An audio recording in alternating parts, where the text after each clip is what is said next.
Diomedes Dias, o ídolo colombiano, amado pela Colômbia, rei do vallenato, mas que acabou com a vida da sua própria fã, Doris Adriana Ninho.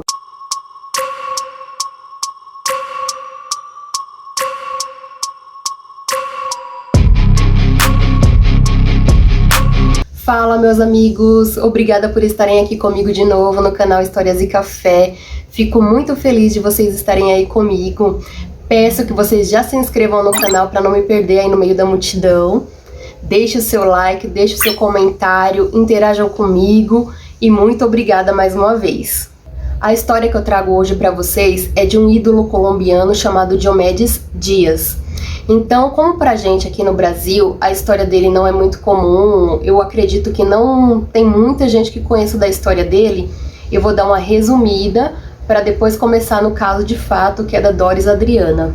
Lembrando também para vocês que querem conhecer um pouco mais da história do Diomedes Dias e também da Doris Adriana, tem um documentário muito legal na Netflix que se chama Diomedes, o ídolo, o mistério e a tragédia. É um documentário muito legal, aconselho que vocês vejam, eu gostei bastante. Então, vamos ver que história é essa?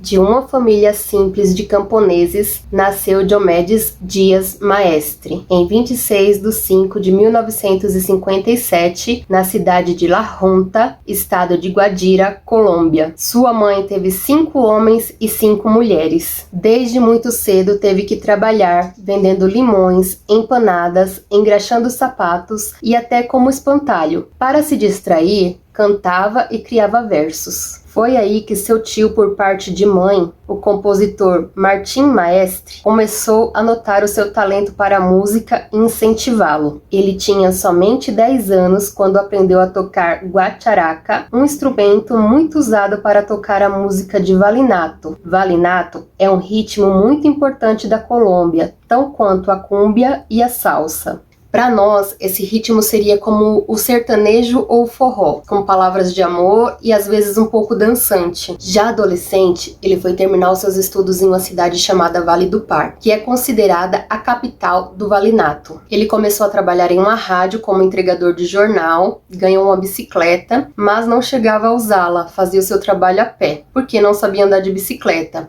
O que ele queria mesmo ali era mostrar os seus versos e ter oportunidade de cantar a sua música. Então assim ele intercalava o trabalho e os estudos. Todas as noites, quando saía da escola, passava por um pé de manga e tentava tirar manga com pedras. Um certo dia, uma dessas pedras acertou seu olho direito. Foi quando ele perdeu a visão desse olho. Na rádio, ele conheceu vários cantores. E uma dupla gravou a sua composição La Negra, e um outro cantor que estava em ascensão, chamado Rafael Orocho, gravou também uma outra composição sua chamada Carenito de mi vida, músicas que ficaram famosas durante algum tempo na Colômbia. E foi lá com os companheiros da rádio que ele ganhou o apelido de Cacique de la Junta, que foi assim que ele ficou conhecido também por grande parte do seu público. Como ele se atrasava demais, ele foi dispensado da rádio, passando assim a trabalhar com uma dupla chamada Irmãos Lopes. Com eles, ele trabalhava na parte da produção, arrumando cabos e alguma manutenção que tivesse a fazer para os shows. Nesse meio tempo, o seu tio o incentivava muito a cantar. E assim, ele ganhou um prêmio importante num festival de vallenato com uma música chamada O Filho Agradecido. Ele estava muito feliz com a notoriedade que vinha tendo na sua carreira, quando em 1º de agosto de 1979, o carro que ele dirigia e dentro de carona ia o seu tio. O carro se envolveu em um acidente e foi assim que Martim Maestre, seu tio, perdeu a vida. E assim, sua carreira começou a crescer cada dia mais, com vários sucessos nas paradas, cantando com vários artistas famosos, conquistou disco de ouro, tinha muitos fãs fiéis que se chamavam de diomedistas. Tudo que ele se envolvia era sucesso, programa de TV, comerciais. O povo adorava ele, pois ele era um cantor do povo. Suas composições eram feitas com versos simples e tocantes. Começou a ganhar muito dinheiro. Chegou a instalar no seu dente um diamante que se transformou em uma das suas características mais marcantes. Nos anos 80, ele era um êxito nacional, e nos anos 90, ele era um dos cantores mais importantes do vallenato. Vendeu mais de 20 milhões de álbuns ao longo de sua carreira. É um dos artistas colombianos com mais discos da história. No total, gravou 465 canções e 92 eram de sua autoria. Mas como nem tudo é flores, ele se envolvia em muitos escândalos por ser mulherengo. Ele teve 3 mulheres oficiais, mas muitas e muitas extraconjugais. Teve oficialmente 21 filhos, com 9 companheiras diferentes.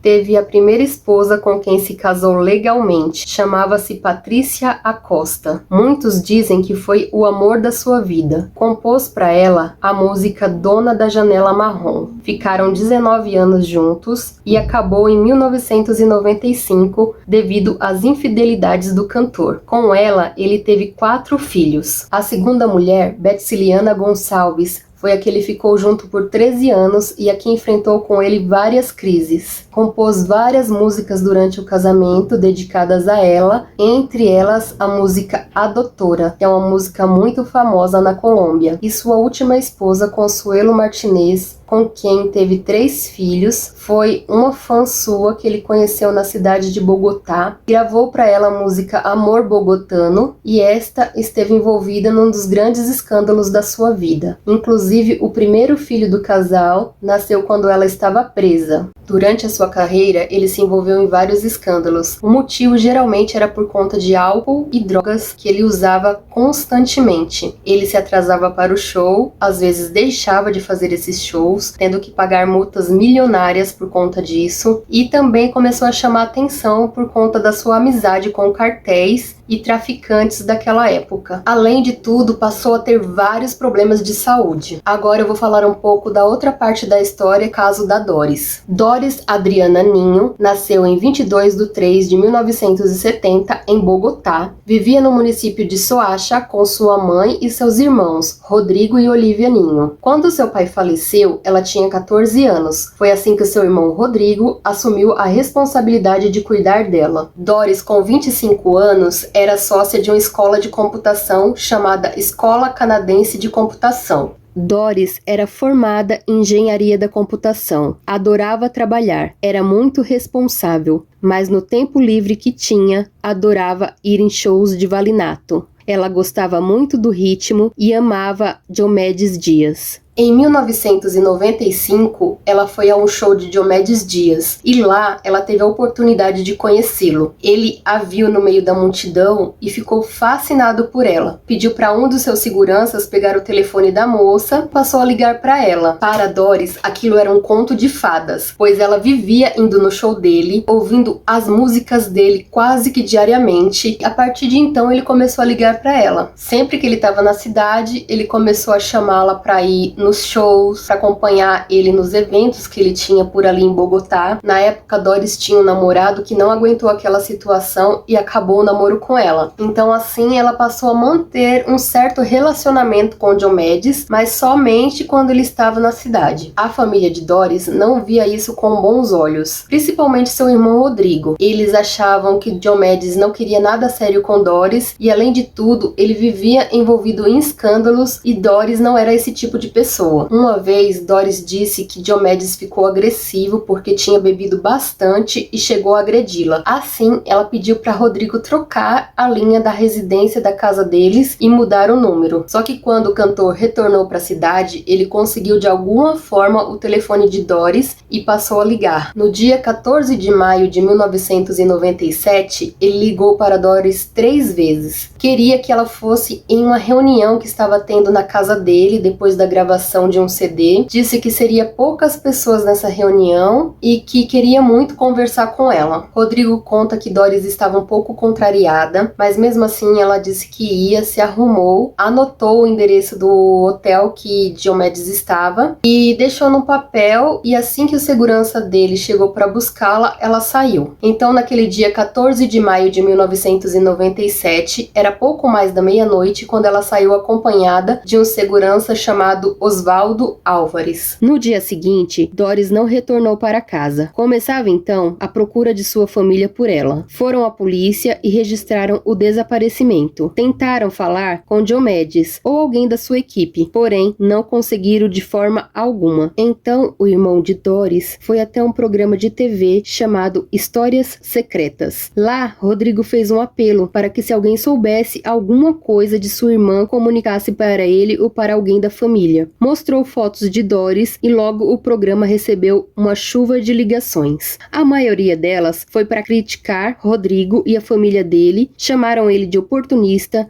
disseram que era só alguém querendo manchar o nome de Diomedes, mas a ligação de uma mulher encaminhou a família de Doris e os olhos de toda a imprensa para a cidade de Tunja. Lá na cidade, alguns camponeses avistaram um homem jogando o corpo de uma mulher em um local de mata e plantações. A moça estava apenas de sobretudo e suas roupas jogadas de lado, já sem vida. Foram feitos exames e tirado algumas fotos do corpo pelo Instituto Médico Legal, e algumas mulheres da região que trabalhavam usando o próprio corpo disseram que reconheciam aquela moça, que ela era uma novata que chegou para trabalhar com elas há alguns dias atrás, porém havia sumido. E assim pediram ao padre da cidade para dar um enterro digno para ela e não deixarem enterrá-la como desconhecida. Então, assim, aquele corpo foi enterrado com o nome de Sandra. Quando chegou lá, Rodrigo reconheceu Doris pelas roupas, pelas fotos tiradas do corpo e por um sinal de nascença que Doris tinha no rosto. Dia 13/6/1997 foi feita a exumação do corpo e Doris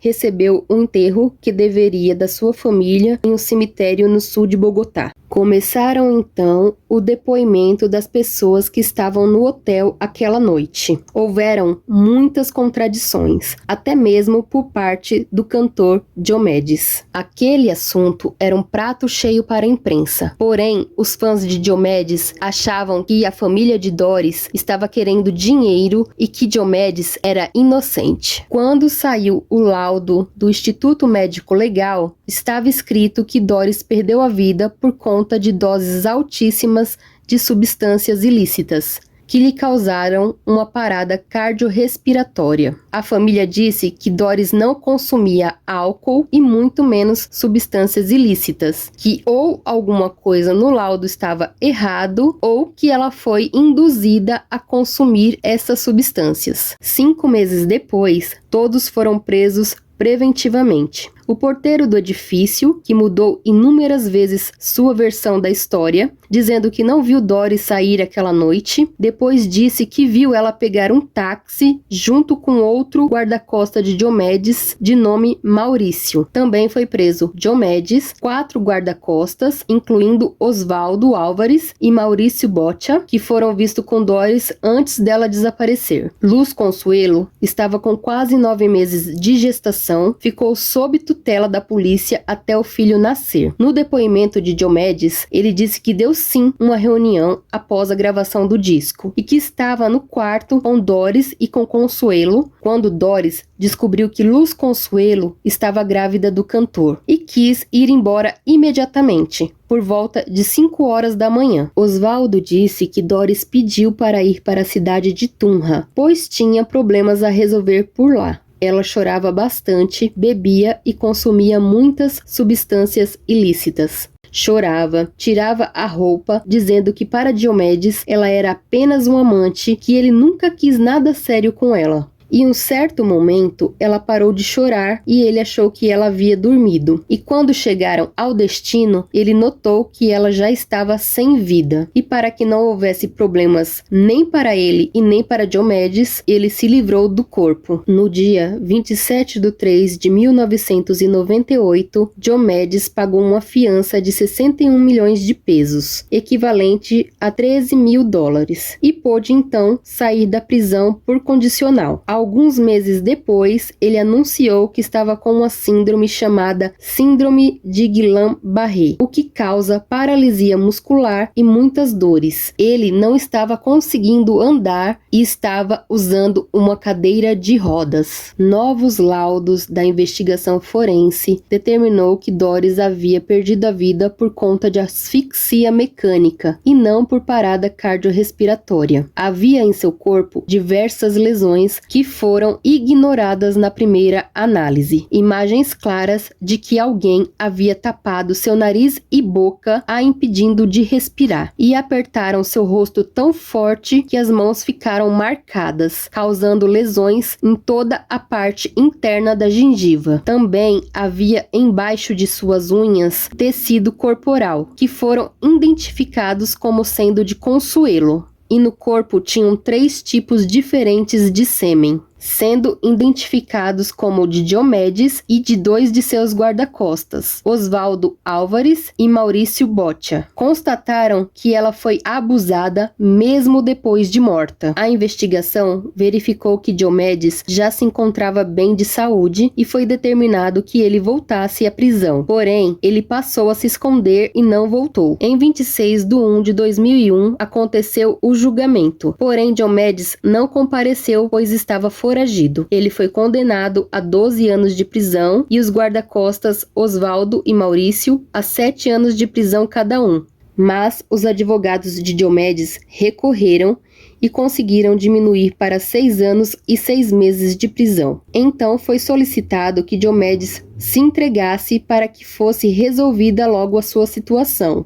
Em 25/9/2001, ele se entregou com a condição de ficar na cidade de Vale do Par. E assim aconteceu. Ele ficou em uma prisão onde ele era amado por todos daquela cidade, recebeu inúmeras visitas e regalias, foi construído um estúdio lá dentro da prisão para que ele pudesse trabalhar, e assim ele conseguiu gravar um novo álbum que lançou de dentro da prisão. Em 13 de novembro de 2004, o cantor teve sua pena reduzida por bom comportamento, por ter dado aulas de músicas dentro da prisão e por ter trabalhado todo esse tempo. Ele saiu aclamado da prisão pelo seu público. Mesmo com tudo o que aconteceu, ele era muito amado e querido. Ele voltou a cantar e se apresentar para um grande público. Passando um ano da sua saída da prisão, ele já se envolveu em um novo escândalo. Foi acusado de dar um show sob forte efeito de substâncias ilícitas. O cantor também passou a apresentar muitos problemas de saúde. Em 22/11/2013,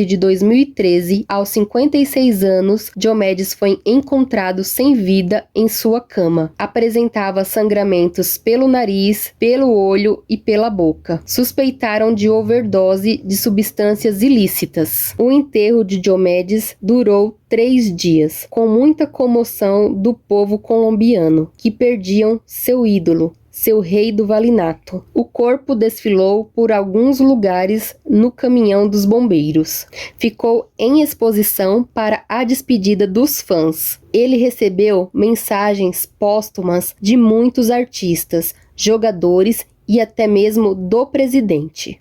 Muitos fãs davam seus depoimentos inconsoláveis. Por outro lado, houveram muitas notas lembrando de Doris e de sua família. Os familiares de Doris disseram que as homenagens causavam muita dor para eles, porque Doris não teve nem um enterro digno e nem teve sua imagem preservada. Começava então a briga pela herança do cantor, entre tantos filhos e mulheres que ele havia deixado. Porém, Luz Consuelo ficou com a maior parte da herança. esta mesma mulher que ficou apenas 8 meses na cadeia pelo ocorrido a Doris. Então assim, Rodrigo disse que ele e sua família passaram a vida tendo que defender Doris várias vezes, mesmo depois de morta, e que ela não perdeu a vida somente aquele dia, mas que eles fizeram ela perder a vida por diversas vezes, quando mancharam sua imagem de todas as formas possíveis e imagináveis.